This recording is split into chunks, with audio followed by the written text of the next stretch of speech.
नमस्कार। भारत सरकार के कृषि मंत्रालय के कार्यक्रम कृषि दर्शन में आप सभी का बहुत बहुत स्वागत और अभिनंदन। सोनारी धरती जठे चांदीरो आसमान, रंग रंगीलो रस भरियो ओ मारो प्यारो राजस्थान, ओ मारो प्यारो राजस्थान। ये है राजस्थान की महक जो आज अंतर्राष्ट्रीय स्तर पर 7 समंदर पार पहुंच रही है। राजस्थान इतनी विविधताएं लिए हुए है, इतनी विभिन्न प्रकार की यहाँ आपको खूबसूरती देखने को मिलती है। यहाँ एक तरफ रेगिस्तान है, मरुस्थल है, हरियाली है और एक तरफ यहाँ की कृषि की महक है। आज ये राजस्थान की कृषि की महक 7 समंदर पार पहुंच रही है, जिसका श्रेय जाता है यहाँ के जीवटी और मेहनती किसानों को, और साथ ही श्रेय जाता है राजस्थान के कृषि विभाग को, कृषि विभाग के नेतृत्व को। और आज हम एक ऐसे ही नेतृत्वकर्ता राजस्थान सरकार के कृषि विभाग के सचिव राजन विशाल साहब से रूबरू होने के लिए आपके बीच आए हैं। आप मेरे साथ स्वागत कीजिए राजस्थान सरकार के कृषि एवं उद्यानिकी विभाग के सचिव राजन विशाल साहब का। सर, आपका बहुत बहुत स्वागत और अभिनंदन। भारत के सबसे बड़े राज्य राजस्थान के सेक्रेटरी एग्रीकल्चर हमारे बीच हैं, तो हम सबसे पहले, क्योंकि आप जहां भी जाते हैं किसानों के बीच में, आप सबसे पहले P4 फॉर्मूले की बात करते हैं, तो हमारे किसान जानने को उत्सुक हैं। सबसे पहले कार्यक्रम की शुरुआत हम P4 फॉर्मूले से करना चाहते हैं। सर, क्या है आपका P4 फॉर्मूला? देखिए, हम सब जानते हैं कि कृषि में जो लाइफ साइकिल अप्रोच है, तो सारी चीज़ जो है वो पहले प्लानिंग से शुरू होती है। हमें क्या बोना है और क्यों बोना है और कब बोना है और कैसे बोना है। तो पहला पी है प्लानिंग। तो प्लानिंग में हमारा 280 लाख हेक्टेयर का सबसे बड़ा राज्य होने की वजह से ग्रॉस क्रॉप्ड एरिया है और बहुत विविधताएं, कृषि विविधताएं हमारे प्रदेश में देखने को मिलती हैं। तो हर क्षेत्र की जो एग्रो क्लाइमेटिक स्थितियों के हिसाब से उसकी प्लानिंग अलग होती है। तो उसमें किसानों में नॉलेज इज़ पावर। जब नॉलेज होगी और नॉलेज रहेगी तो वो अच्छे से प्लानिंग कर पाएंगे। पहले ही पी है प्लानिंग। दूसरा पी है प्रोडक्शन। तो हमारी पैदावार, उपज कैसे बढ़े, कैसे हम क्रॉप इनपुट्स का इस्तेमाल एक जुडिशल वे में करें, उसका प्रोडक्शन। सेकंड पी है प्रोडक्शन। थर्ड है कि जब पैदावार खेतों में हो जाती है और खलिहान में आ जाती है, तो खलिहान के बाद उसकी प्रोक्योरमेंट कैसे हो, किसान को अच्छा दाम मिले, जो किसानों की आय दुगनी करने की बात बार बार की जाती है, तो उसको एक रेनोवेटिव प्राइस मिले। तो वो प्रोक्योरमेंट उसकी, चाहे एमएसपी प्रोक्योरमेंट की बात हो, चाहे ओपन प्रोक्योरमेंट जो प्राइवेट प्रोक्योरमेंट मंडियों में होती है उसकी बात हो, उसके लिए हमारे यहाँ 176 मंडियाँ हैं, 335 यार्ड्स हैं और कई नए ई मंडियों के नवाचार विभाग द्वारा किए जा रहे हैं। और चौथा पी, जो आखिरी पी है, वो है प्रोसेसिंग का। हम सब जानते हैं कि करीब 16 से 20% कृषि उपज खराब हो जाती है। किस वजह से खराब होती है? हमारे पास कोल्ड स्टोरेज के कम संसाधन हैं, प्रोसेसिंग की फैसिलिटीज़ हमारे पास कम हैं, वेयर हाउसेस को स्ट्रेंथन करने की ज़रूरत है। तो फूड प्रोसेसिंग में शेल्फ लाइफ कैसे बढ़े और जो प्रोडक्ट्स हैं उसमें वैल्यू एडिशन कैसे हो और प्रोडक्शन से हम प्रोसेसिंग के स्टेज तक कैसे पहुँचें, तो ये चौथा पी प्रोसेसिंग का है। तो ये था राजन विशाल साहब का P4 फॉर्मूला किसानों की समृद्धि के लिए। अब जैसा कि आप सब जानते हैं कि राजस्थान में औद्योगिक निवेश के दृष्टि से राजस्थान की धरती पर एक बहुत बड़ा कार्यक्रम हाल ही के महीनों में हुआ है, जिसका नाम है राइजिंग राजस्थान। और राइजिंग राजस्थान किसानों के और कृषि विकास की दृष्टि से एक महत्वपूर्ण कार्यक्रम साबित हुआ, जिसके MOU हुए कृषि में और बहुत कुछ बदलाव देखने को मिलेगा आगे आने वाले सालों में। अब हम राजन विशाल साहब से जानते हैं कि कृषि के क्षेत्र में जो MOU हुए, उनको धरातल पर लाने के लिए या उनके क्रियान्वयन के लिए या उनके इम्प्लीमेंटेशन के लिए किस तरह से आप लगातार मॉनिटरिंग कर रहे हैं और लगातार मीटिंग्स लेकर और उनके MOU को धरातल पर लाने के प्रयास कर रहे हैं? देखिए, बहुत हर्ष का विषय है कि पूरे राजस्थान में सबसे ज़्यादा जो MOUs हुए इंडस्ट्रीज़ डिपार्टमेंट के बाद एग्रीकल्चर डिपार्टमेंट जी, में बड़ी हुए। बात है। करीब 2500 MOUs 45,000 करोड़ रुपए के एग्रीकल्चर सेक्टर में हुए। और जो अभी हमने 4P की बात की, ये MOUs प्लानिंग में भी हुए, प्रोडक्शन में भी हुए, प्रोक्योरमेंट में भी हुए और प्रोसेसिंग में भी हुए। और करीब इन मुझे बताते हुए खुशी है कि विभाग की सतत मॉनिटरिंग से इन MOUs का करीब 20%, 500 MOUs धरातल पर भी आ गए हैं। बहुत बड़ी तो उपलब्धि है। इसमें एसेइंग है, ग्रेडिंग है, पैकेजिंग है, फूड प्रोसेसिंग है, ऑयल मिलिंग है, कोल्ड स्टोरेज है, एग्रोटेक है, केमिकल फर्टिलाइज़र्स हैं। तो रेंज बहुत वाइड है। और मुझे लगता है कि ये जो नई टेक्नोलॉजी का समावेश राजस्थान के एग्रीकल्चर में, जो ये एंटरप्रेन्योर्स लेके आ रहे हैं, इन्वेस्टर्स लेके आ रहे हैं, और राज्य सरकार इसमें भरपूर सहयोग दे रही है, चाहे वो एग्रो प्रोसेसिंग पॉलिसी की बात करें, चाहे रिप्स की बात करें। और विभिन्न विभागों के समन्वय की बैठक CM साहब भी ले रहे हैं, चीफ सेक्रेटरी महोदय भी ले रहे हैं, और मेरी अध्यक्षता में हर सोमवार को मैं एक डिटेल्ड रिव्यू मीटिंग करता हूं और उसमें जिस जिस विभागों से जुड़े हुए जो जो मैटर्स हैं, चाहे वो लैंड अलॉटमेंट का है, राइट टू ऑपरेट का है, राइट टू कंसेंट का है, पॉल्यूशन की स्वीकृति विभाग की लेने की बात है, तो इन सब विभागों से परस्पर समन्वय स्थापित करके ये कोशिश की जाती है कि सभी इन्वेस्टर्स के जितनी भी स्टैट्यूटरी अप्रूवल्स हैं समयबद्ध रूप से उनको मिल जाए और निवेश धरातल पर आ जाए, ताकि जो ये फूड प्रोसेसिंग को बढ़ावा देने का सरकार का मानस है वो धरातल पे उतर सके। एक सर हम देखते हैं कि सरकार के पहले साल के भीतर ही राइजिंग राजस्थान हो गया, तो हम देखते हैं कि जो आगे आने वाले 4 सालों में इसका जो क्रियान्वयन है वो बहुत अच्छे से मॉनिटर हो जाएगा। बात करें उत्साह की, तो आपको उत्साह किस तरह से दिख रहा है? हमारे जो एंटरप्रेन्योर, जिन लोगों ने कृषि में पैसा लगाने की बात की है, उनका उत्साह किस तरह से देख रहे हैं आप? देखिए, जैसे हमने बात की, राजस्थान बहुत अपार संभावनाओं का प्रदेश है और यहाँ पे ज़रूरत इसी बात की थी कि इन्वेस्टर्स को एक प्रॉपर क्लाइमेट मिले और गवर्नमेंट की सपोर्ट मिले। तो बहुत से ओवरसीज़ इन्वेस्टर्स भी हमारे पास आए हैं और दूसरे राज्यों से भी इन्वेस्टर्स आए हैं, और जो नॉन रेजिडेंट राजस्थानी हैं जी, वो भी अपनी मातृभूमि में वापस इस उम्मीद में आए लगाव हैं दिखाते हुए यहाँ पैसा लगाने कि को हम इंटरेस्टेड हैं। इसमें लगाव दिखाएं और अपनी मातृभूमि में इन्वेस्टमेंट लेके आएं और एग्रीकल्चर सेक्टर को इम्प्रूव करें। तो बहुत अच्छा रिस्पांस मिल रहा है और मुझे ये बताते हुए खुशी है कि अब हम ग्लोबल राजस्थान एग्रीटेक मीट भी करने जा रहे हैं। जी, इस साल की बजट घोषणा है, उसमें भी हम ग्लोबल टेक्नोलॉजीज़ और ग्लोबल इन्वेस्टमेंट्स और पार्टनर स्टेट्स एंड कंट्रीज़, जैसे हम स्पेन की बात करें, टर्की की बात करें, ब्राज़ील की बात करें, ऑस्ट्रेलिया की बात करें, तो ये वो कंट्रीज़ हैं जिनकी एग्रो क्लाइमेटिक समानताएँ हमारे साथ हैं, इजराइल की समानता हमारे साथ है। तो हमारा प्रयास ये रहेगा कि औपचारिक एमओयूज़ और इन्वेस्टमेंट के अलावा टेक्नोलॉजी ट्रांसफ़र के ऊपर भी हमारा तकनीकी फोकस रहे। हस्तांतरण बहुत ज़रूरी है। तो जो तकनीक वहाँ पे है वो हमारे किसानों को मिल पाए और वो रेप्लिकेट हो पाए बड़े स्केल पे, उसका उसके लिए शोकेस। हम प्रयास करेंगे ग्लोबल राजस्थान एग्रीटेक मीट में। जैसा कि राजन विशाल साहब ने कहा कि बहुत जल्द राजस्थान की धरती पर कृषि विकास की दृष्टि से ग्लोबल राजस्थान एग्रीटेक मीट, जिसे हम ग्राम कहते हैं, पहले भी हुए हैं राजस्थान की धरती पर, आपका विजन है और आप लगातार मीटिंग्स लेकर राजस्थान में एक बार फिर से राजधानी स्तर से, संभाग स्तर से ग्राम आयोजित करने का निर्णय ले रहे हैं। तो बाकी बहुत बड़ा काम होगा कि राजस्थान को अंतर्राष्ट्रीय स्तर पर कृषि की दिशा में हम एक शो केस के रूप में आगे लेके आएँ। हाल ही में आपने, चूंकि बारिश का समय नज़दीक है, गर्मी बढ़ रही है, हरियालो राजस्थान, आपने कहा कि कृषि विभाग लगातार राजस्थान में बहुत बड़ी संख्या में पेड़ लगाएगा, तो हरियालो राजस्थान में आपकी क्या विजन है, आपकी क्या प्राथमिकता है? देखिए, हमने बहुत एम्बिशियस टारगेट कृषि विभाग के लिए लिया है। 32 लाख पौधे कृषि विभाग, उद्यानिकी विभाग, सीड कॉरपोरेशन और उसके साथ सीड सर्टिफिकेशन एजेंसी और कृषि विपणन विभाग, कुल मिला के 32 लाख पौधों का रोपण जो है खरीफ और इस मानसून सीजन यानी से इस मौसम पहले में हो किया जाएगा। जाएगा। और अच्छी बात यह है कि इन सब को जियो टैग किया जाएगा और इसकी ऐप बना के उसको प्रॉपर मॉनिटरिंग की जाएगी।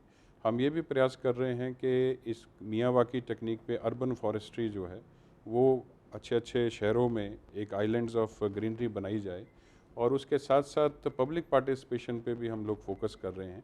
जैसे हमारे सीड ग्रोअर्स हैं, बीज उत्पादक हैं, हमारे एग्रो प्रोसेसिंग इंडस्ट्रीज़ हैं, हमारे फूड पार्क्स हैं, तो विभागीय स्तर पे तो काम होगा ही होगा।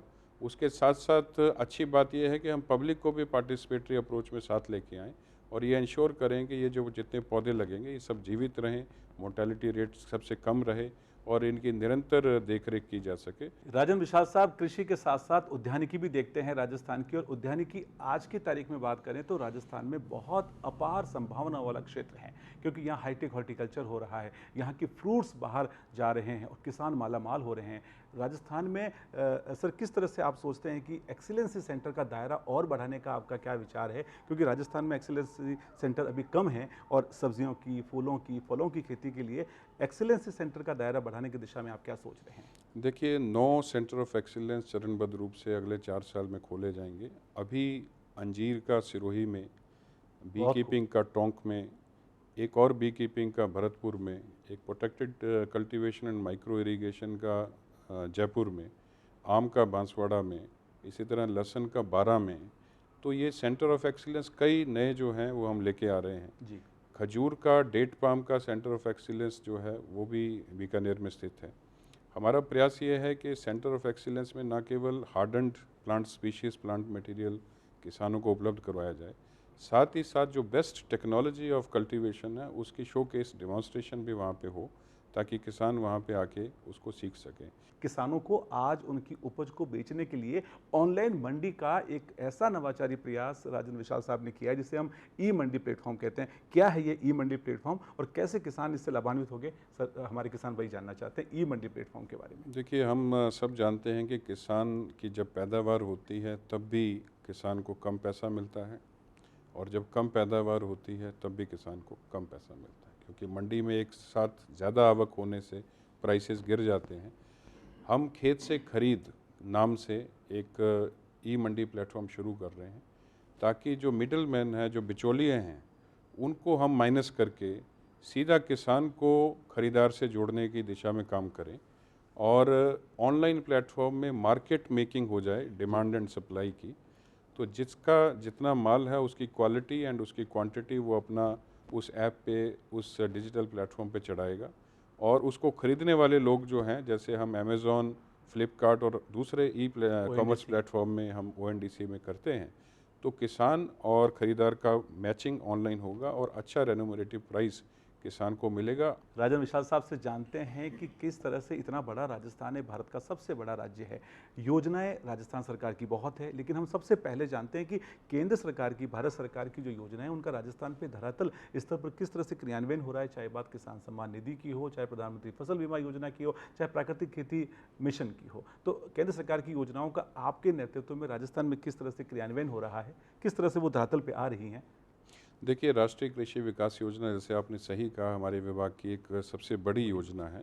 इसमें करीब 600-700 करोड़ का सालाना बजट होता है। इसी तरह कृषोन्नति योजना है, उसका भी 500-600 करोड़ का सालाना बजट होता है। और मुझे ये बताते हुए हर्ष है कि हमारी टीम ने भारत सरकार में जाके प्रेजेंटेशन दिया था, और इस साल हमारा जो RKVY में एलोकेशन है वो 35% पिछले साल के मुकाबले में बढ़ के हमें बजट मिला है।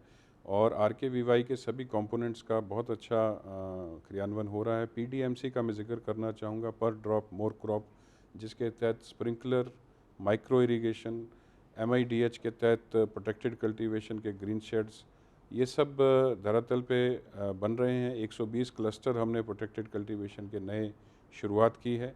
इसी तरह हम फसल बीमा की बात करें तो फसल बीमा की क्रियान्विति भी राजस्थान के सभी 33 ज़िलों में हमने 3 इंश्योरेंस कंपनियों के माध्यम से हम उसको सुनिश्चित कर रहे हैं, और ये प्रयास कर रहे हैं कि किसानों को जब भी उनका नुकसान होता है समयबद्ध रूप से बीमा का जो है वो लाभ मिले।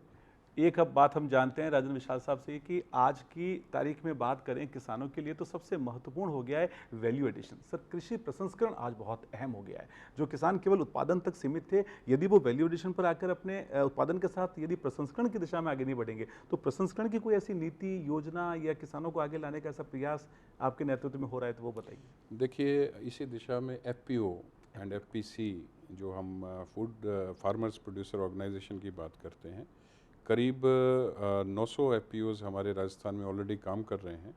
500 नए FPO बनाने की इस गवर्नमेंट में घोषणा है, और इस साल हम 125 FPO नए बनाएंगे। हम प्रयास ये कर रहे हैं कि 1 डिस्ट्रिक्ट 1 प्रोडक्ट की जो पॉलिसी है, जैसे आपने कहा गंगानगर का कीनू है, सवाई माधोपुर का अमरूद है, सोजत की मेहंदी है, मथानिया की मिर्ची है, जालोर का इसबगोल है, अनार है, गुलाब फूल है जी, और बांसवाड़ा का आम है। है। तो इस तरह के जो हमारे विशिष्ट प्रोडक्ट्स हैं उनके हम FPOs बनाएं।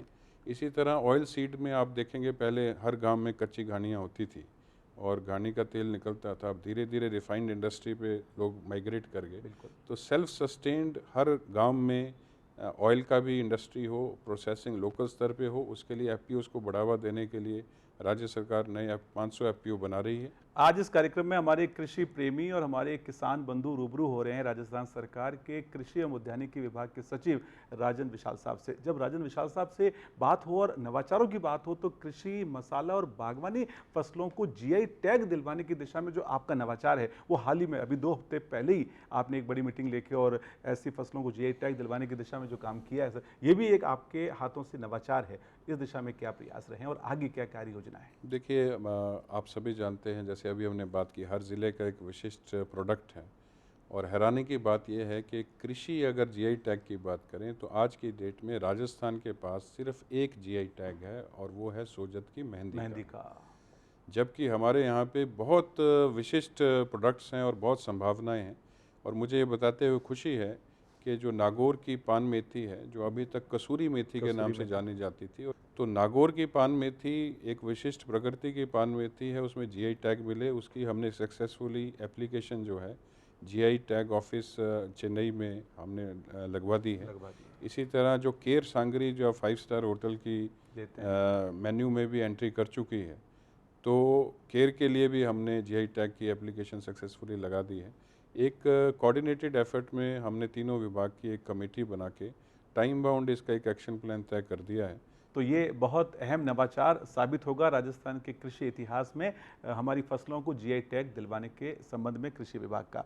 अब एक सबसे महत्वपूर्ण बात जो हम लगातार कई सालों से सुनते आ रहे हैं, किसानों की आय दोगुनी।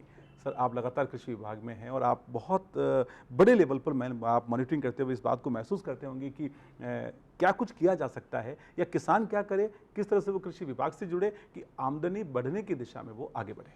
देखिए, रिस्क मैनेजमेंट एग्रीकल्चर में बहुत ज़रूरी है और रिस्क मैनेजमेंट सिर्फ इंश्योरेंस पॉलिसी से नहीं मिलता है। मेरा ये मानना है कि रिस्क मैनेजमेंट के लिए एग्रीकल्चर की हर स्टेज में, हर इनपुट में रिस्क को मैनेज करना, एक समाहित करना पड़ेगा जी। यदि मैं बीज अच्छा लूँगा किसान के नाते, तो मैंने अपना रिस्क को इंश्योर कर लिया जी। अगर मैंने कीटनाशक बगैर मिलावट का अच्छा इस्तेमाल किया और उस सही मात्रा में किया, तो मैंने अपने रिस्क को इंश्योर कर लिया। इसलिए हर स्टेज में अगर जागरूकता के साथ किसान काम करेगा, तो रिस्क मैनेजमेंट इनबिल्ट हो जाएगी, उसको फिर अलग से इंश्योरेंस की ज़रूरत नहीं पड़ेगी। तो risk management is a very vast subject. मेरा ये मानना है कि हर स्टेज में रिस्क मैनेजमेंट एम्बेड होगी, किसान जागरूक बनेगा और कृषि विभाग की जितनी योजनाएं हैं उन सब का लाभ किसान जागरूकता से अगर प्राप्त करेगा, तो धीरे धीरे किसान की जो आय है, जैसे मैंने बताया कि फूड प्रोसेसिंग में, खेत से खरीद में सीधा वो अपना माल बेचे, उसकी पैदावार अच्छी हो, उसका नुकसान कम हो, तो जागरूकता से और नई प्रैक्टिसेस को अडॉप्ट करने से और कृषि विभाग के समन्वय से वो आगे बढ़ेगा, तो किसान की आय निश्चित रूप से दुगनी होगी। हमारे किसान को ये ध्यान में रखना बहुत ज़रूरी है कि आगे आने वाले सप्ताह में क्या कुछ होगा और उसके अनुरूप अपनी कृषि क्रियाओं को समायोजित करे। इस दिशा में आपका क्या कहना है और किसानों को किस तरह से आप कहना चाहते हैं? ये बहुत आपने इम्पोर्टेंट विषय उठाया है। अभी जो आईएमडी विभाग के और कृषि विज्ञान केंद्र के जितने भी मौसम के इक्विपमेंट्स हैं जी, उनसे जो साप्ताहिक बुलेटिन जारी होते हैं, उसको हमने इंटीग्रेट करवाया है राज किसान सुविधा ऐप से, ताकि किसान जो है उसमें रियल टाइम बेसिस पे जो फ्लैश मैसेजेस होते हैं उसके माध्यम से इमीडिएट नुकसान से बच सके और अपनी क्रॉप की प्लानिंग कर सके। उसमें कुछ तकनीकी कोऑर्डिनेशन के इश्यूज हमारे सामने आ रहे हैं, क्योंकि आईएमडी एक अलग संस्था है, राज किसान सुविधा जो है राज्य सरकार का एक ऐप है। वो जो हमने इश्यूज हैं उनको हमने आइडेंटिफाई कर लिया है और बहुत जल्द हम उनको रिड्रेस करके ये सुनिश्चित करेंगे कि जितनी भी वेदर एडवाइजरीज़ हैं वो किसानों को रियल टाइम बेसिस पे मिले, ताकि किसान उस वेदर के हिसाब से अपनी क्रॉप की प्लानिंग कर सके। और अगर जैसे अंधड़ तूफान या बारिश आने वाली है, उसकी कटी हुई फसल पड़ी हुई है, उसको वो तरपाल से ढक सकता है या अंदर गोदाम में शिफ्ट कर सकता है और नुकसान से बच सकता है। तो राजेंद्र विशाल साहब का मानना है कि किसान तकनीक आधारित खेती करे, मौसम अनुरूप खेती करे और उसी अनुरूप अपनी कृषि क्रियाओं को समायोजित करे। ये सारी महत्वपूर्ण बातें आज आपके लिए हम विशेष रूप से लेके आए राजस्थान सरकार के कृषि एवं उद्यानिकी विभाग के सचिव राजेंद्र विशाल साहब के साथ। हम आगे उम्मीद करते हैं निश्चित रूप से कृषि के इतिहास में एक नया सवेरा होगा, एक नया उजाला होगा। आपको बहुत सारी शुभकामनाओं के साथ, इन्हीं शुभकामनाओं के साथ कि राजस्थान का किसान उन्नत हो, खुशहाल हो और हरियालो राजस्थान के साथ हमारी जो कृषि है उसमें भी हरियाली आए। बहुत सारी शुभकामनाओं के साथ राजेंद्र विशाल साहब का बहुत बहुत धन्यवाद। धन्यवाद। किसान भाइयों, आशा करते हैं कि आपको आज का कार्यक्रम पसंद आया होगा और आप दी गई जानकारी का लाभ उठाएंगे। फिर भी आपके मन में कोई सवाल है तो आप हमें पत्र लिख सकते हैं। हमारा पता है कार्यक्रम कृषि दर्शन, दूरदर्शन केंद्र, झालाना डूंगरी, जयपुर। आप हमें ईमेल भी कर सकते हैं। हमारा ईमेल एड्रेस है krishidarshanjaipur@gmail.com। आज के लिए इतना ही। कल फिर मिलेंगे एक नए विषय और एक नई जानकारी के साथ। तब तक के लिए नमस्कार।